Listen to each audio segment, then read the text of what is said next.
I am Yash from Indian group YouTube channel. और आज मैं आपके लिए इतिहास की एक नई सीरीज़ लेकर आया हूँ, जिसमें हम इतिहास के महत्वपूर्ण प्रश्नों का उत्तर देंगे, प्रश्न पढ़ेंगे और उनको अच्छे से याद भी करेंगे। ठीक है, तो जैसे आप देख सकते हैं क्लास 1 है। इस चैनल पर जो भी नया हो उस चैनल को सब्सक्राइब कर दे, ठीक है, और बेल आइकन को प्रेस कर ले, जिससे कि सारी वीडियोस की नोटिफिकेशन तक पहुंच सकें। हम इस सीरीज़ में देखिए, इस सीरीज़ में हम क्या करने वाले हैं, इस सीरीज़ में हम इतिहास के महत्वपूर्ण प्रश्नों को कवर करेंगे। ठीक है, उनको समझेंगे, देखेंगे कि किस प्रकार से इतिहास जो है उसमें क्या क्या घटनाएं घटित हुई हैं और हम उसको कितनी आसानी से समझ सकते हैं, याद कर सकते हैं। तो बस मेरे साथ बने रहिए आखिरी तक और इतिहास का मज़े लीजिए। ठीक है, तो देखिए काफ़ी इंटरेस्टिंग है। अगर हम सही ढंग से किसी चीज़ को करते हैं तो मेरे हिसाब से तो बिल्कुल प्रॉब्लम नहीं होगी। ठीक है, जहाँ तक है मज़ा ही आना चाहिए और मज़ा आएगा भी। हम सारी चीज़ों को बहुत अच्छे से कवर करेंगे, ठीक है, और समझेंगे भी। मेरा बेस्ट आपके लिए हमेशा तैयार रहेगा। ठीक है, तो स्टार्ट करते हैं।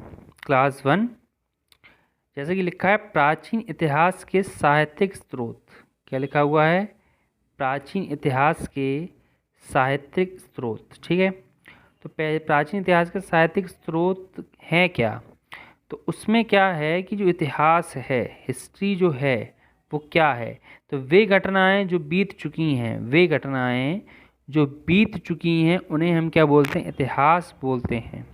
वो इतिहास में दर्ज हो जाती हैं, जो महत्वपूर्ण घटनाएं हैं वो इतिहास में दर्ज होती हैं। और इतिहास के विषय में जानकारी के लिए कुछ ऐतिहासिक साक्ष्य जो निम्नलिखित हैं। अब भैया इतिहास पढ़ रहे हैं तो इतिहास के कुछ साक्ष्य भी तो होंगे। किस बेसिस पर, किस आधार पर हम इतिहास पढ़ रहे हैं? ये घटनाएं जो हमें बताई जा रही हैं वो कहाँ लिखी हुई हैं? ठीक है, तो इसके बारे में हम जानते हैं। तो सबसे पहले एक पुस्तक है जो हमें इतिहास के बारे में जानकारी देती है। ठीक है, और उस पुस्तक का जो नाम है, ठीक है, वो नाम है राजतरंगिणी। नाम क्या है उसका? राजतरंगिणी। ठीक है, तो देखिए राजतरंगिणी एक पुस्तक है जो कल्हड़ द्वारा लिखित है। किसके द्वारा लिखित है? कल्हड़ द्वारा लिखित है। और राजतरंगिणी में कश्मीर का इतिहास लिखा है। क्या लिखा है? कश्मीर का इतिहास। ठीक है, जो कि 1151 तक का इतिहास है। ठीक है, 1191 तक का इसमें इतिहास है। इस समय यहाँ के राजा जो थे वो थे राजा जयसिंह। ठीक है, इस समय के यहाँ के जो राजा हैं वो राजा हैं जयसिंह। कौन है? राजा जयसिंह। और राजा जयसिंह ने 1155 तक इतिहास, मतलब वहाँ पर राज किया है। 1155 तक उन्होंने वहाँ पे राज किया है। ठीक है, अब ये पढ़ तो हमने नॉर्मली लिया है, लेकिन अब देखिए याद कैसे करना है, क्योंकि बहुत दिक्कत होती है याद करने में, भूल जाते हैं। ठीक है, तो अब भूलने की बात ख़त्म। तो देखिए सबसे पहले ये तो समझ ही लिया है कि हिस्ट्री क्या है, इतिहास क्या है। तो वे घटनाएं जो बीत चुकी हैं, मतलब भूतकाल में जो भी महत्वपूर्ण घटनाएं हैं वो घटनाएं हम इतिहास में पढ़ते हैं। और इसका कुछ ऐतिहासिक साक्ष्य हैं जो निम्नलिखित हैं। उसके लिए कुछ ऐतिहासिक साक्ष्य हैं। किस बेसिस पे हम उनकी बात करें, किस बेस पे हमें पता चल रहा है कि वहाँ पे कब क्या हुआ था? तो उसके लिए कुछ पुस्तकें लिखी गई हैं, जिसमें पहली पुस्तक है राजतरंगिणी। क्या है? राजतरंगिणी, जो कल्हड़ द्वारा लिखित है। किसके द्वारा लिखित है? कल्हड़। अब सोचिए जरा कि कोई व्यक्ति है जिसकी वाइफ का नाम है तरंगिणी। ठीक है, और वो वाइफ अपने पति से कहती है कि मुझे कश्मीर में कुल्हड़ में चाय पीनी है। ठीक है, तो राजतरंगिणी यानी राजतरंगिणी कोई पत्नी है, ठीक है, किसी की पत्नी है, जो अपने पति से कहती है कि मुझे कुल्हड़ में क्या करना है? कुल्हड़ में चाय पीनी है। और कहाँ पीनी है? कश्मीर में जाके पीनी है। भैया समझ जाओ, अब तो मुश्किल आने वाली है। ठीक है, और ये बात कब की गई? 1151 में की गई। ठीक है, तो इससे याद होगा क्या कि कोई पत्नी राजतरंगिणी अपने पति से कहती है कि मुझे कुल्हड़ में चाय पीनी है। कुल्हड़ से क्या हो जाए? कल्हड़। ठीक है। तो कुल्हड़ से क्या हो जाए, कल्हड़। तो अब याद कर सकते हो कि राजतरंगिणी जो किसी की पत्नी है, उसने कहा है कि मुझे कश्मीर में कुल्हड़ में चाय पीनी है, और कश्मीर का इतिहास राजतरंगिणी नामक एक पुस्तक में दर्ज है, और जिसमें 1191 तक का इतिहास है। तो पहला क्वेश्चन याद हुआ कि नहीं हुआ, ठीक है। और जब वहाँ पे उसने चाय पी तो वह इतना बलवान बन गया कि वो राजा जयसिंह के समान हो गया, ठीक है। उसने चाय पी और वह इतना बलवान बन गया कि वह राजा जयसिंह के समान बन गया। और राजा जयसिंह ने कहाँ तक, कब तक राज किया, 1155 तक राज किया, ठीक है। तो ये बात हो गई राजतरंगिणी पुस्तक की। उसके बाद है हिस्ट्री के इतिहास के जनक। हिस्ट्री के इतिहास के जनक हेरोडोटस। कौन है, हेरोडोटस। हेरोडोटस द्वारा लिखित पुस्तक है हिस्टोरिका। इंपॉर्टेंट है, हेरोडोटस द्वारा लिखित जो पुस्तक है वो क्या है, हिस्टोरिका, ठीक है। हेरोडोटस द्वारा लिखित पुस्तक है हिस्टोरिका। तो इससे मिलता जुलता नाम है हिस्टोरिका। देखो हिस्ट्री है, हिस्टोरिका है, हिस्ट्री हिस्टोरिका। तो हिस्ट्री से हिस्टोरिका है और हिस्टोरिका से हेरोडोटस है, ठीक है। हेरोडोटस, हेरोडोटस, ठीक है। डॉट्स, डॉट्स, ठीक है। Herodotus, Historica. तो ये तो नॉर्मल है, नाम याद हो जाएगा आपको। हिस्ट्री से हिस्टोरिका हो जाएगा और हेरोडोटस हो जाएगा। जो डॉट होते हैं, ठीक है, डॉट डॉट डॉट कहते हैं ना, डॉट डॉट डॉट, तो डॉट डॉट डॉट से आपको हो जाएगा हेरोडोटस, और हिस्ट्री से हो जाएगा हिस्टोरिका, ठीक है। हिस्ट्री का हिस्टोरिका, ठीक है। हिस्ट्री का क्या बन जाएगा, हिस्टोरिका। तो इसमें कोई ट्रिक बनाने की ज़रूरत नहीं है, आपको आराम से इसको याद कर लेना है, ठीक है। फिर है नेचुरल हिस्ट्री। अगला जो नाम है पुस्तक का वो है नेचुरल हिस्ट्री, ठीक है। ये प्लिनी द्वारा लिखित है। किसके द्वारा लिखित है, प्लिनी द्वारा लिखित है। इसमें हमें विश्व इतिहास के विषय में जानकारी मिलती है। इसमें हमें किसकी बारे जानकारी मिलती है, विश्व इतिहास, ठीक है। तो अब देखिए क्या होता है नेचुरल हिस्ट्री। अब प्लिनी, अब देखिए भाई साहब, जब आदमी पीता है, ठीक है, तो पीने से क्या हो जाता है, वो प्योर हो जाता है, नेचुरल हो जाता है। अब भैया जो मन की बातें हैं सब बाहर आ जाती हैं।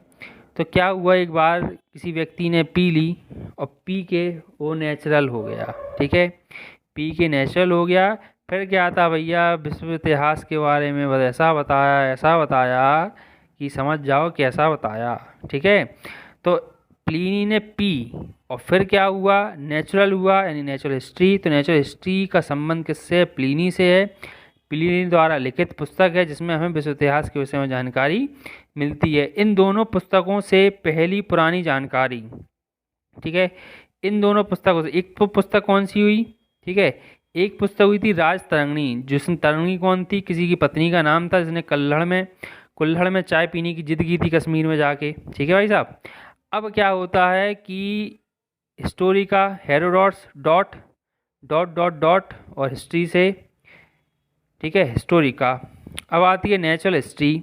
तो नेचुरल हिस्ट्री में प्लिनी भैया पी ली और पी के क्या होगा, नेचुरल हो गए और विश्व इतिहास के बारे में बात कर रहे हैं, वाह। अब देखो इन दोनों पुस्तकों से पहली जानकारी हमें वैदिक सभ्यता से मिलती है, ठीक है। इन दो पुस्तकों से ही पुरानी जानकारी हमें किससे मिलती है, वैदिक सभ्यता से मिलती है। वैदिक सभ्यता के विषय में हमें वेदों से जानकारी मिलती है। और वैदिक सभ्यता के विषय में हम जानेंगे इसमें वेदों से, वेद, ठीक है। वैदिक सभ्यता के विषय में जानकारी वेदों से मिलती है। और पहला वेद है ऋग्वेद, दूसरा है यजुर्वेद, तीसरा है सामवेद, चौथा है अर्थववेद, ठीक है। ये 4 वेद हैं, ठीक है। पहला वेद क्या है, ऋग्वेद है, यजुर्वेद है, सामवेद है, अर्थववेद है। 2 से 4 बार नाम रिपीट कर लीजिए, ऋग्वेद, यजुर्वेद, सामवेद, अर्थववेद, तो आपको वेदों के नाम तो नॉर्मली कम से कम याद हो ही जाएंगे। और ठीक है, अगर नहीं हो भी होते हैं तो मैं आपको याद करा सकता हूँ, इसमें कोई प्रॉब्लम वाली बात नहीं है, ठीक है। तो देखिए इसके बाद क्या है,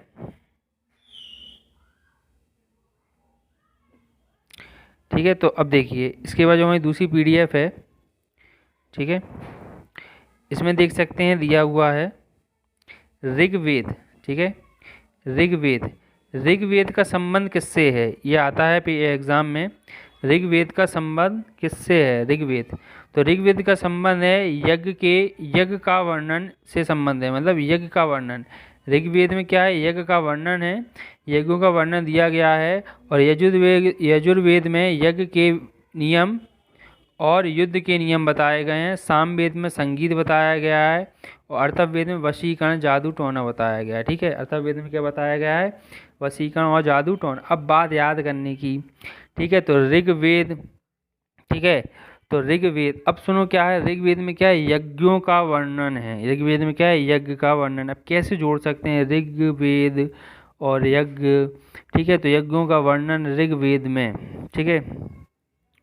तो अगर क्या है, ऋग से होगा रा, रा से क्या बनेगा, रंगीन। ऋग्वेद से क्या होगा, रा से क्या बनेगा, रंगीन। अगर आपको अपनी ज़िंदगी रंगीन करना है तो यज्ञ तो भाई साहब करना ही पड़ेंगे। ठीक है, यज्ञ करोगे तभी तो भगवान खुश होंगे, जब भगवान खुश होंगे तभी हमारी ज़िंदगी रंगीन बनेगी। ठीक है, धनी धन आएगा। तो आप याद कर सकते हो उस तरीके से कि ऋग्वेद, ऋग यानी रंगीन और रंगीन से होगा यज्ञ, तो यज्ञ से संबंध, ठीक है, यज्ञों से जिसका संबंध है तो वो है क्या, ऋग्वेद। और ऋग से क्या होगा, रंगीन बनेंगे, हमारी ज़िंदगी क्या बनेगी, रंगीन बनेगी। तो ऋग्वेद में क्या, यज्ञों का वर्णन है। यजुर्वेद, यजुर्वेद में यज्ञ के नियम और युद्ध के नियम है। यजुर्वेद, यजुर्वेद, वेद में क्या होंगे, यजुर्वेद, यजुर, जुर, जुर। अब जोर लगा के क्या करोगे भैया, यज्ञ के नियम की तैयारी करोगे और युद्ध के नियम की तैयारी करोगे, तो नियम की तैयारी तो करनी ही पड़ेगी। फिर है शाम, शाम के समय क्या करते हो, संगीत सुनते हो ना, तो साम वेद से संबंध है संगीत से। और अर्थवेद, अर्थवेद, अर्थ से कर लो अर्थशास्त्र, और अर्थशास्त्र के संबंधित तो पैसे से। और जब पैसा आएगा तो भाई साहब क्या करोगे, पैसा जब आ जाएगा व्यक्ति के पास तो वशीकरण भी कर सकते हो, जादू टोना भी कर सकते हो, भैया कुछ भी कर सकते हो। ठीक है, तो यजुर्वेद, अर्थवेद का संबंध किससे हो जाएगा, वशीकरण, जादू टोने से।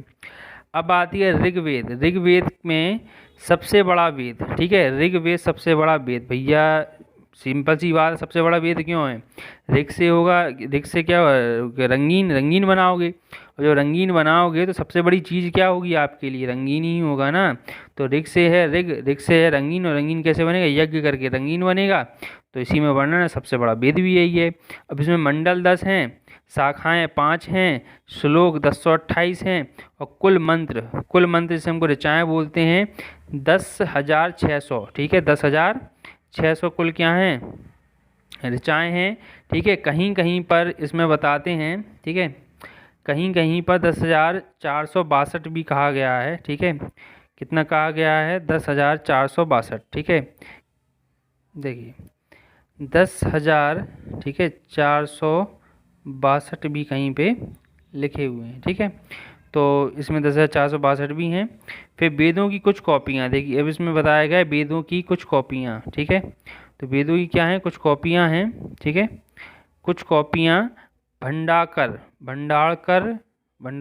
रिसर्च इंस्टीट्यूशन पुणे में, ठीक है, भंडारकर रिसर्च इंस्टीट्यूशन पुणे में रखी गई हैं, और कुछ ब्रिटिश संग्रहालय में भी रखी गई हैं। ठीक है, तो वेदों की हमारी जो कुछ कॉपियाँ हैं, ठीक है, तो वो कहाँ पर रखी गई हैं, भंडारकर रिसर्च इंस्टीट्यूशन पुणे में रखी गई हैं। ठीक है, तो ये एक जानकारी है आपके लिए। ठीक है, आप इसको समझ सकते हैं। ठीक है, ये वहाँ पर रखी गई हैं। अब इसके बाद क्या आता है, वेदांग। ठीक है, देखो क्या होता है कि वेद बहुत बड़े बड़े थे। ठीक है, लोग वेदों को नहीं समझ पाए। अब जब लोग वेदों को नहीं समझ पाए तो वेदों को समझने के लिए उसको छोटा कर दिया गया, और उसके बाद वेदांग लिखे गए। क्या लिखे गए, वेदांग लिखे गए।